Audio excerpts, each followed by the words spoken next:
was in a very romantic period. This year, 17 African nations mark 50 years of independence from decades of European colonialism. One continent hungry for another's riches. European imperialism in Africa set up the continent to be raped, its resources just sucked out.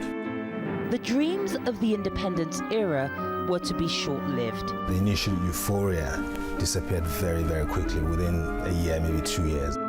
This is a story of mass exploitation, of the ecstasy of independence, and of how, with liberation, a new scramble for resources was born.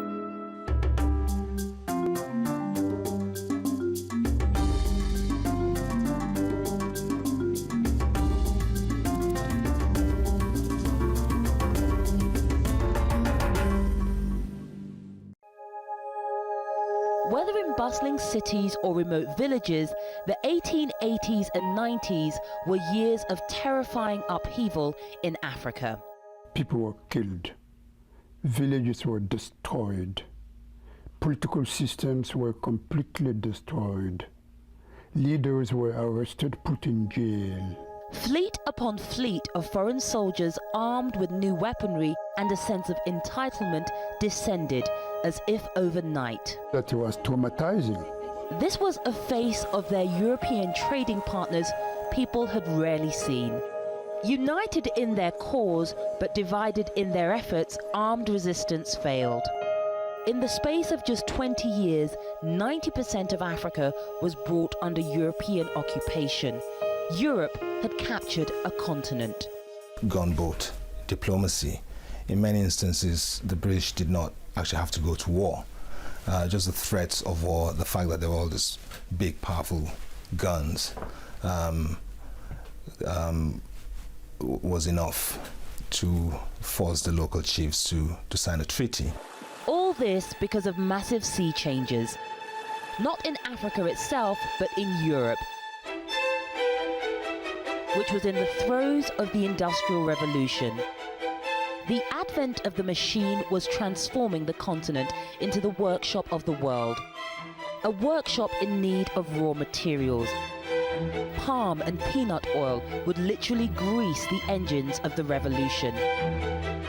Modern transportation would need rubber for tires, and Europe's prosperous middle classes now demanded luxuries from overseas.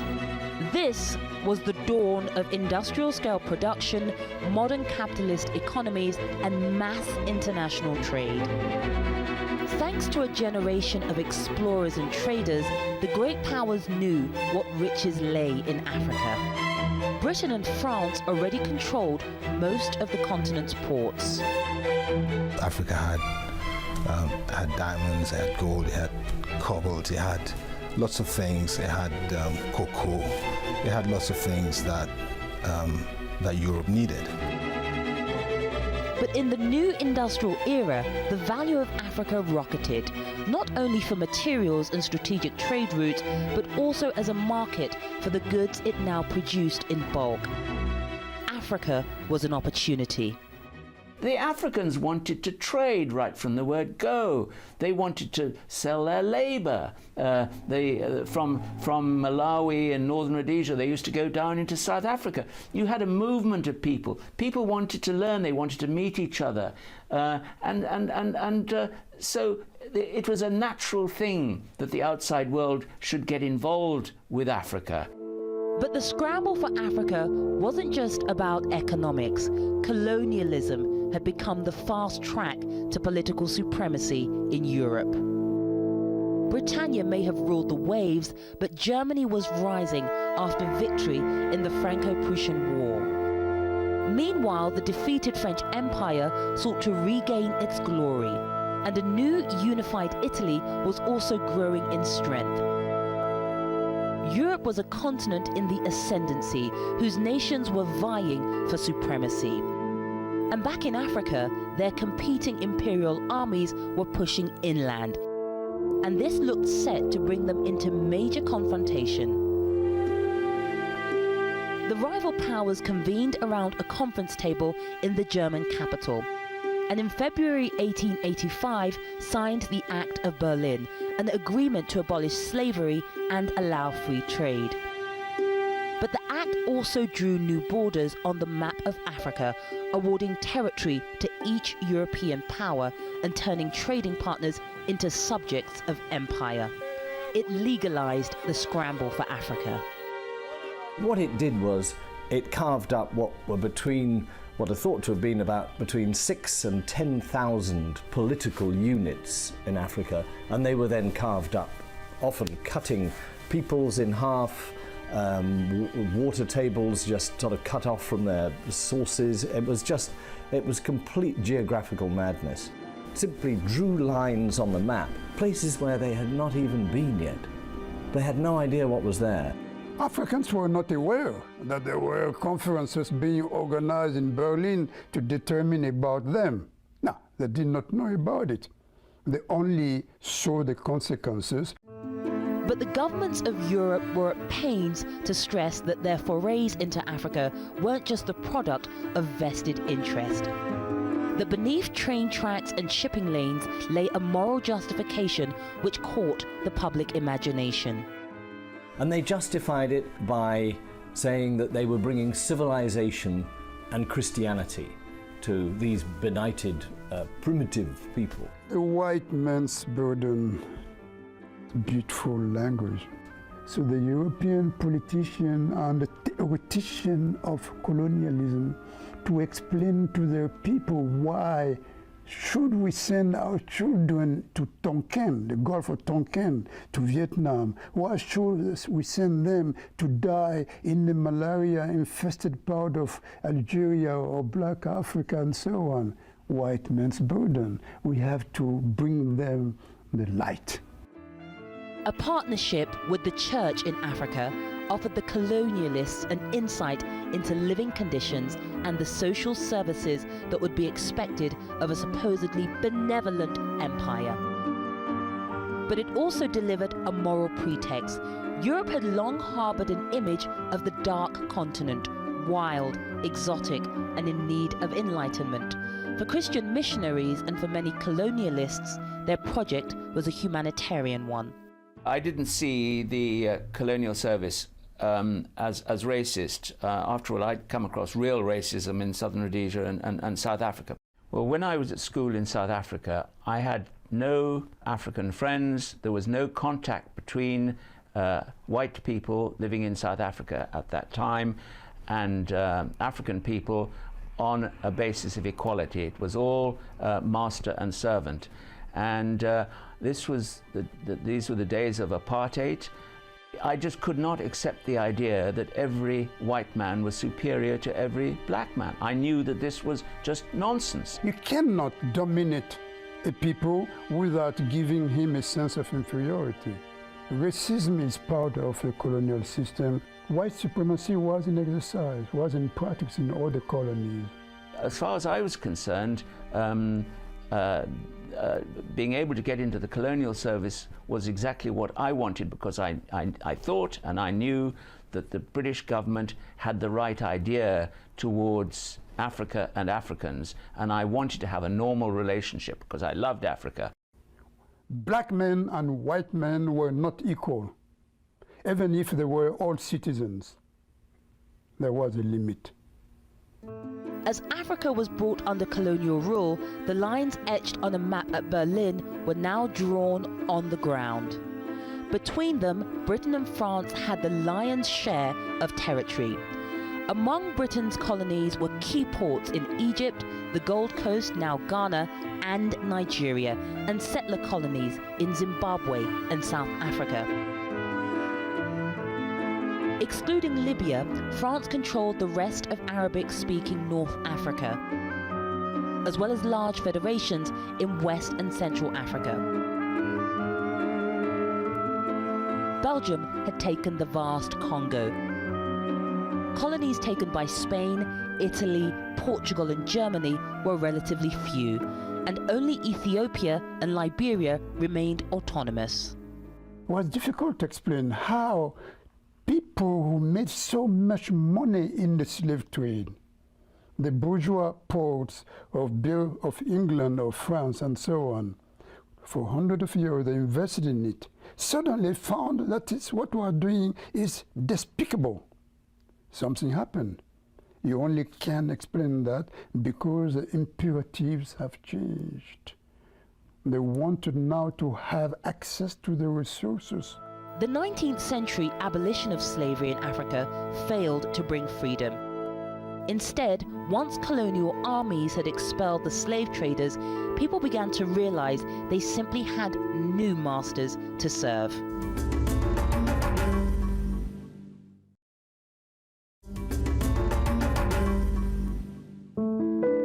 Gold and diamonds, cocoa, ivory, rubber and cotton. Intensive exploitation swept through the continent as Africa delivered on its promises of untold riches bound for the dockyards of Europe. By the end of the 19th century, it had helped crown Britain the powerhouse of manufacturing, with a massive share of world exports, half of all cotton goods and 80% of all clothing. The French built their business plan on two materials crucial to industrial Europe: groundnut and cotton. But in colonizing the Sahara and staffing an elaborate administration, they struggled to see profits. France didn't simply want to rule an area, they wanted to assimilate a population. African towns were remodeled to replicate Dijon or Marseille. And the more French a person became, the better their chances in life. It was an attitude to Africans that they were proud of. But even the gift of citizenship wasn't quite what it seemed. I remember I come from a family in which we don't speak French, but when we went to the elementary school, we had to learn French. So during the first year, to be honest with you, we just remained quiet. We learned how to recite the alphabet, and bit by bit we learned some French word because it was forbidden to speak the mother language. The French ideal of cultural assimilation proved grossly misjudged. The colonies were founded by French military men to the exclusion of existing leaders. Their heavy-handed rule often created grievances among African subjects. But remote communities in places like Chad were able to evade the daily influence of French rule altogether. Only in Senegal, the seat of French West Africa, did a privileged few find a political voice. If the goal of building France in Africa succeeded in bricks and mortar, it largely failed in hearts and minds. The contact was a contact of inequality. In other words, we were made to believe as if we had no civilization, no culture.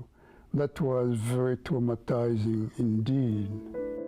While the British rejected the French policy of cultural colonization, it still often happened in practice. For my father's generation, the relationship with England was completely uncritical, uncomplicated. They went to church, they had a British education, they loved Shakespeare, they listened to the BBC World Service, and they were just, they spoke English with a clipped, actually, English accent. And they referred to England as a mother country, even though very few of them actually had the opportunity to travel to England. Aside from the settler states, most British colonies saw only a small clique of British officials installed. Main part of the job was to go out on village-to-village touring, and you'd go with the chief. You'd have meetings at villages with the village headman. You'd ask them if there were problems. You'd look at their crops. You'd talk about road development or a dam or whatever. You kept in close touch with the people, and incidentally, you would speak to them in their own language. It was terribly important to learn the local language as quickly as possible. The British mainly took indirect control by appointing local leaders to manage the colonial mission.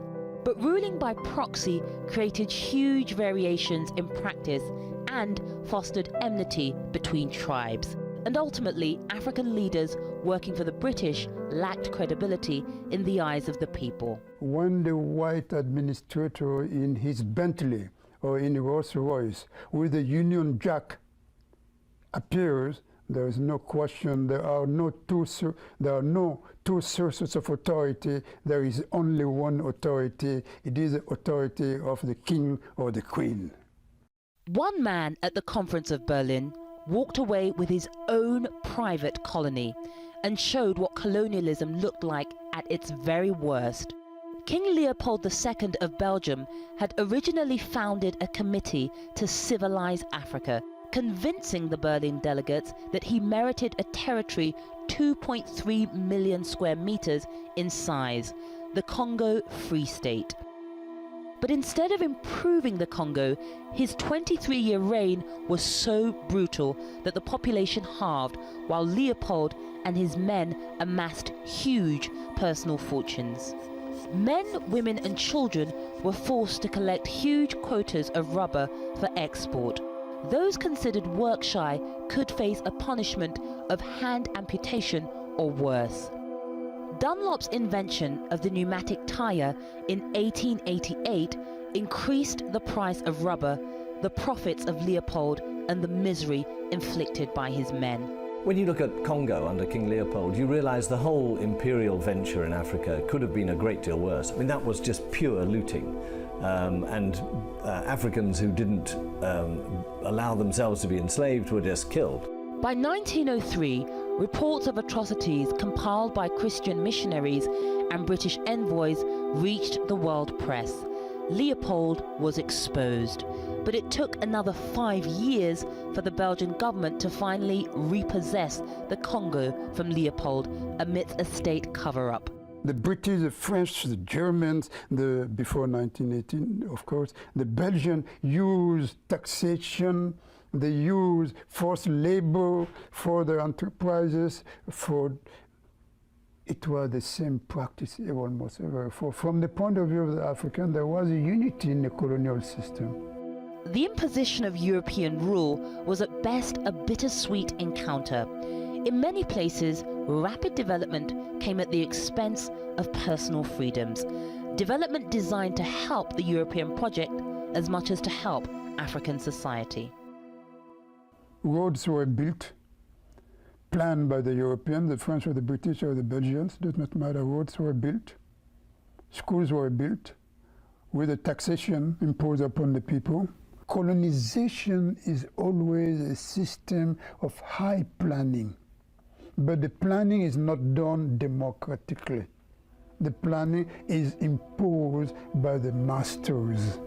All the infrastructure that they built, the railways and the roads, were travelling from mines or plantations to the port. It was about sucking Africa's wealth out of it. And you can contrast that with India, say, where actually the railways and roads linked up towns. India was linked up internally. But in Africa, it was about getting the resources out. The scramble for Africa may have delayed conflict in Europe, but it couldn't prevent it. The outbreak of World War I in 1914 called on Africans to make the ultimate sacrifice for their mother country, even if they had never set foot on its soil. At least 165,000 Africans are thought to have died in the fighting. And in the Second World War, France and Britain's dependency on African troops peaked at around 500,000 men.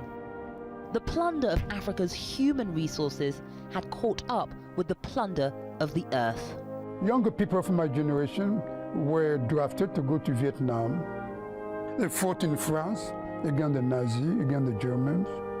They fought in Algeria, in Tunisia, against the liberation movement there. No, there was no choice but to do it. Tens of thousands, indeed, of Africans of all confessions, Christians, non-Christians, Muslims, Arabs and blacks, who made that force. For de Gaulle, the leader of Free France, their show of loyalty would not go unrecognized. After World War II, there were reforms in the colonial system. The French began to introduce in the Constitution of 1945 and 1946 the idea of extension of citizenship to all people, regardless of his or her level of education. The British began to appoint Africans to the assemblies in their respective colonies and so on.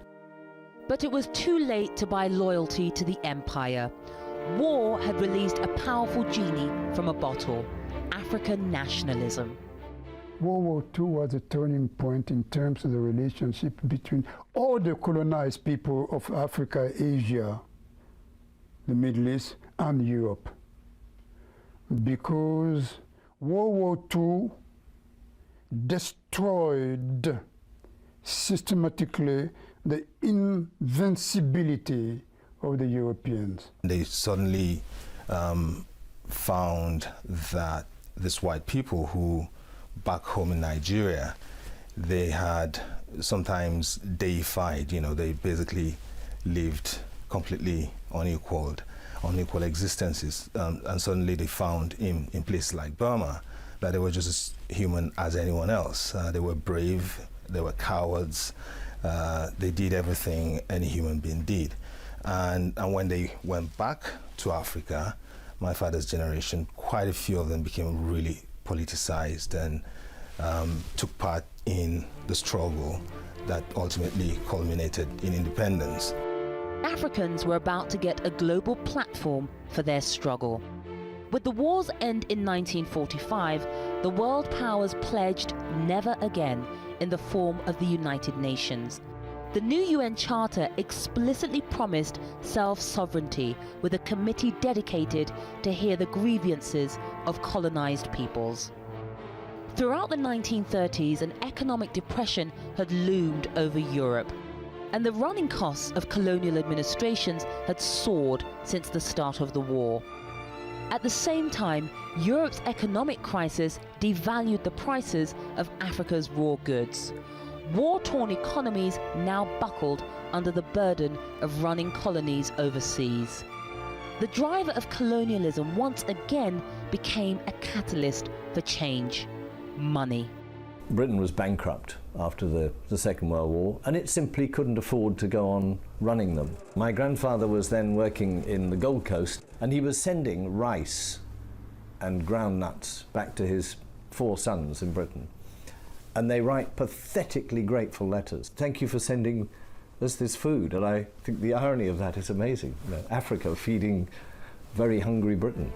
But even as late as the 1950s, many in Europe allowed themselves to believe the empire could endure. The visit of the great white queen that touched the Nigerian imagination.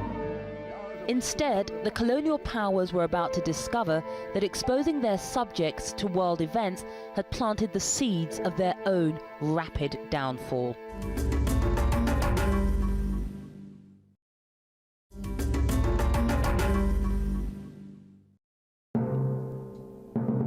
The European, being in the position of power, had one yardstick. He didn't use anybody else's yardstick. His yardstick was the yardstick. But what has happened, and most Europeans don't realize it, time has changed. With this new sense of dignity and this new sense of self-respect, a new Negro came into being with a new determination to suffer, to struggle, to sacrifice, and even to die if necessary in order to be free. And as the people in Africa and Asia get some power of their own, they get a mind of their own. The European yardstick now isn't necessarily the yardstick. The Negro came to feel that he was somebody. Race had emerged as the touchstone of the post-war world. By the 1950s, colonial rule had produced an elite of African nationalist intellectuals, and behind them, large, urbanized and literate working classes. Together, they witnessed the power of nationalism. In Egypt, where Gamal Abdel Nasser expelled the British, and in Algeria, where the resistance stood firm in its war of liberation from France. At the same time, the presence of the United Nations, the rise of the civil rights movement in the United States, and the nascent anti-apartheid movement focused the lens of world scrutiny on black rights and spurred on colonized Africans in their call for self-sovereignty. I'm happy to state that in accordance with your wishes, arrangements are now in progress to turn Ghana into a republic. Ghana is free. In 1957, Ghana became the first sub-Saharan state to be granted independence by transfer of power to Kwame Nkrumah, widely considered the father of African nationalism. He was impressed by the United States. He was a student here. The Americans did something extraordinary. He said, the 13 colonies, instead of each one becoming independent, they came together, created a union. Power is in the union. That is the way Nkrumah explained the American dream and the American realization and so on. So he dreamed for something like that in Africa. Nkrumah had inspired others with his vision of a United States of Africa. Men like Léopold Senghor in Senegal, Félix Houphouët-Boigny in Côte d'Ivoire, and Jomo Kenyatta in Kenya. Men who had received colonial education. With the idea of empire increasingly unpalatable to the voting public, European governments had little choice but to work with the nationalists.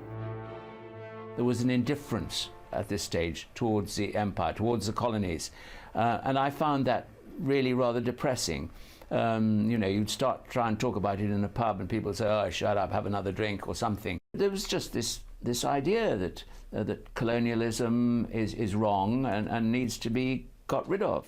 The pressure for wholesale decolonization had been building ever since the end of the Second World War. The tipping point came on Wednesday the 3rd of February 1960. The wind of change is blowing through this continent. And whether we like it or not, this growth of national consciousness is a political fact. British Prime Minister Harold Macmillan delivered a warning shot to the whites of apartheid South Africa and a death blow to the colonial venture across the continent. That signaled, to my mind, the idea that Britain disapproved and the world disapproved of apartheid and the racism of apartheid. But it didn't necessarily mean that we were giving up on our role in Africa. I didn't think so.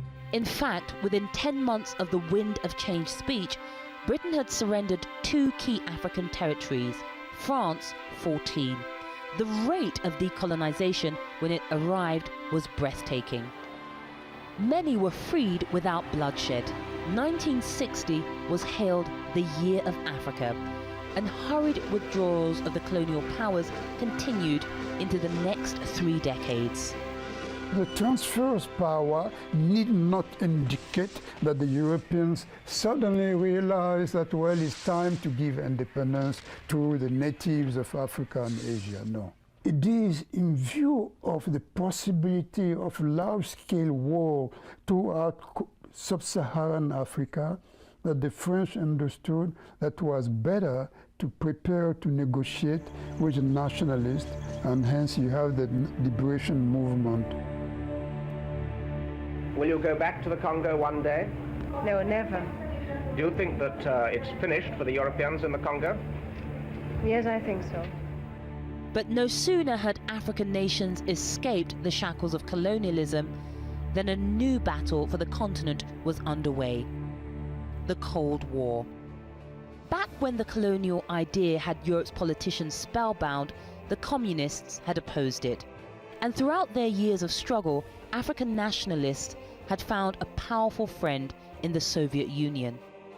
These two great powers, America and Russia, begin to carve up the world between them. Independence coincided with the Cold War, where it mattered whose side the president was in terms of this global struggle between Russia and America. And they both tried to organize coups to get their people in, and this was very destabilizing.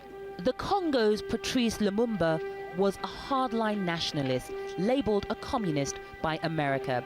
His game of Russian roulette appeared to have paid off when in 1960 he oversaw the handover of sovereignty from Belgium. He was to become victim of the opposition between the West and the East, between the bloc, Soviet bloc and Americans. Because militia leaders with control of the mineral-rich Katanga province refused to be swallowed up in a wider republic led by a Soviet-backed Lumumba. Fearing their own material losses, the US and Belgium supported the rebels. And just 3 weeks after bringing the country into independence, Lumumba was captured by the Katanga militiamen, tortured and killed. So he became a legendary figure, not for what he did, but for what he could represent. Lumumba suffered more indignities, including being forced to eat a speech, which he restated his claim to be the Congo's rightful premier. Congo's riches, combined with global geopolitics, had again proven a disastrous mix. And with freedom from overt colonial exploitation, the scramble for resources was driven underground. For a fleeting moment, the Lumumba affair raised the questions of what in Africa would replace the strong arm of colonial rule, and whether national unity was achievable with hostilities bubbling beneath the surface. But in the excitement of independence, this was quickly forgotten. I suppose one of the ironies is that the European countries that were democratic didn't really introduce much democracy to Africa. So when independence comes and people can vote, many of these countries then politically exploded. All sorts of political problems that had been suppressed by colonial imperial rule then burst out, and many of them, like in Congo, practically tore the countries to pieces. I think it was a very unplanned thing, frankly. And it was only in the last year and a half or so before independence that all of a sudden, with independence looming, we started to have accelerated programs to train locals.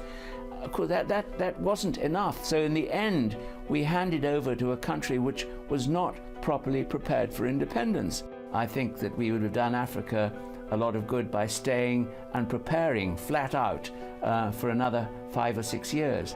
But for Africans everywhere, decolonization couldn't happen fast enough. For that generation of Nigerians, it was just a feeling of complete euphoria, of triumph, of total confidence in the future of Nigeria. They really believed that Nigeria was, and all of Africa, I mean, they were Pan-Africans. They believed very much in the idea that the whole of Africa was going to rise from the shackles of the past. Dream, big hope. People thought that independence will bring about the solution to many problems. So it was in a very romantic period. Celebration of independence, dances, big projects. That euphoria wouldn't last.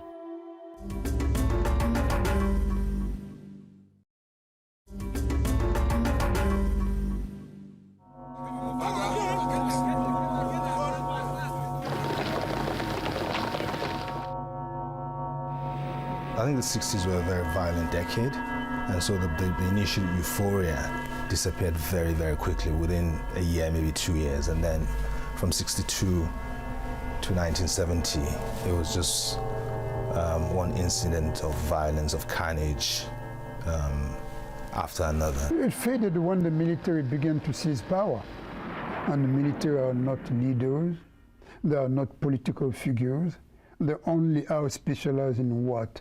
In the use of the weapon and so on. They have no political mission except to maintain the security of the country and so on. So you have the coming of new leadership for whom nobody voted. That was a terrible fact. Many newly sovereign states of Africa, left with the legacies of occupation and the challenges of state building, were soon consumed by bitter power struggles. In many places, militiamen overran the nationalist thinkers. Within the first 20 years of independence, there were 40 successful coups and many more failed ones. Former British territories were torn apart by ethnic conflict as the dark side of ruling by proxy gradually came to light. One of the problems with independence when it came was that the colonial powers hadn't ruled Nigerians as Nigerians. They'd ruled them as Hausa people or Yoruba people or Igbo people. They hadn't ruled Kenyans as Kenyans, but as Kikuyu or Luo people. And suddenly they all had to be Kenyans, Nigerians. And very quickly the politicians naturally looked to their own people for their political power base, and politics became very ethnicized. In the 30 years which followed the Year of Africa, 2 million people are thought to have died in ethnic violence in ex-British colonies alone. In the case of Nigeria, basically when the British left in 1960, they left a political class that was already, even at that point, divided against itself. They had a system where the chiefs and the kings ran things and just reported to the district officers. In Western Nigeria, as a result of this encounter, schools were built, churches were built, and very quickly an educated elite emerged. In the north, again with the same system, the chiefs and the kings said, okay, we accept you as our colonial power, but can you just just stay out of our business of things? And so they, in most parts of the north, they would not allow churches and schools to be built. The consequence of that, about 100 years later, was that there was an imbalance between the north and the south. In the end, ended up in a civil war. But elsewhere, the problem wasn't the rate of decolonization, but the lack of it. France redefined its relationship with its African colonies to become the unseen hand in national affairs. Quietly, French control was going underground. The French never really left at independence. Behind, for many years afterwards, you'd go to a ministry in Francophone Africa. You would talk to the minister, who would be African. Behind the door, there would be a Frenchman, signing the checks, doing the accounts, reporting to Paris. In 2006, President Sarkozy promised a cleanup of the French foothold in Africa. No more secrets, real independence.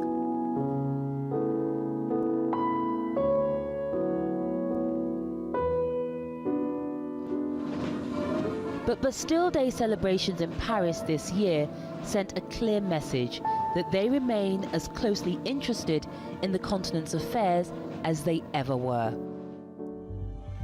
Ever since independence, domination of resources has continued to fuel violence in many states, with former Belgian Congo still seemingly locked in a vicious cycle of conflict over its mines. African rulers, foreign multinationals and governments have continued to strike deals to plunder commodities and helped cripple national economies already set back by the colonial experience. I suppose in the 19th century, the Europeans just went in, enslaved people, forced them to dig and took it all for themselves. I think these days there's a complicity between the rulers of Africa and Western companies or middlemen. Mines in whichever country you're talking about needed somebody to bring in the personnel and the equipment to dig out the minerals, to employ people to continue to dig out the minerals, to maintain the place. Outside investment then, as now, is terribly important. The continuing diversion of minerals isn't the only exploitative practice. Today, Africa is the largest recipient of external aid in the world, a continent where half the population survive on less than $1 a day. But for every aid dollar coming in, $10 are lost through illegal capital heading out. $437 billion has left Africa between 2000 and 2008. Left it illicitly, secretly, illegally. And much of that has flowed into tax havens owned by European countries, Britain particularly. And so the ordinary people of Africa haven't benefited from this last decade, which has been a very good decade for Africa economically. But when you go there, you still see people as poor as ever. Under a shadow financial system built on the ruins of colonialism, foreign banks and multinationals working in Africa avoid paying tax. Anonymous trust accounts, fake foundations, money laundering, tax havens, and trade mispricing all go unchecked. Since 1970, an estimated $854 billion has been lost, enough to have wiped out external debt, and have left $600 billion more for development. The financial rewards can be traced back to those countries proudly bailing out a dependent Africa with aid. A striking parallel to the colonial story. Also echoing the past, China is entering the scene, once monopolized by Europe, opening up options for African commerce. The process of decolonization is still unfolding. It's quite interesting that China has now come into the scenario, vying for contracts and for rights to exploit natural resources with European countries. It's China's demand for African resources which has pushed their prices globally. That's actually been very good for Africa. But whether African governments are really taking the best advantage of this one-off opportunity to sell what's under their soil I'm not sure. The jury's out. This is the moment to build the infrastructure, to educate people, bring health to their people, and I'm not sure that is being done as effectively as it might be. While Nkrumah's United States of Africa may never have materialized, Africa today does have success stories, like Botswana, where diamond revenues have financed development under a multi-party government, and Senegal, where democracy, stability and civil liberties have characterized the past 50 years of self-rule. I think we can be very confident about the future of Africa.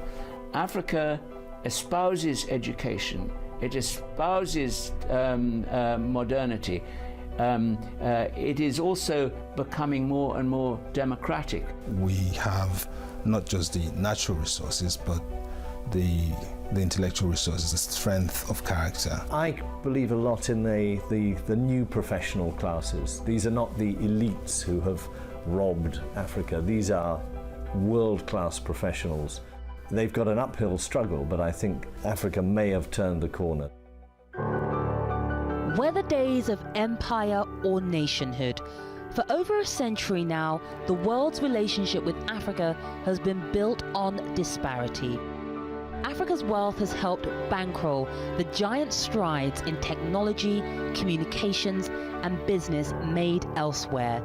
But by safeguarding natural riches, prioritizing national interests, and with trade and development done on equal terms, there's a chance the coming 50 years could break the cycles of the past and finally bring real independence.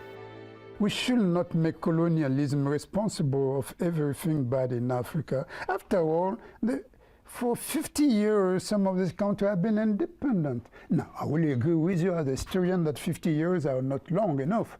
But 50 years are enough to begin to see clearer where to go. We have to insist on the responsibility of the African leadership also. The natural bounties given by nature and God, instead of being a curse, may well become a new opportunity for better tomorrows under democracy, transparency, great respect of the law.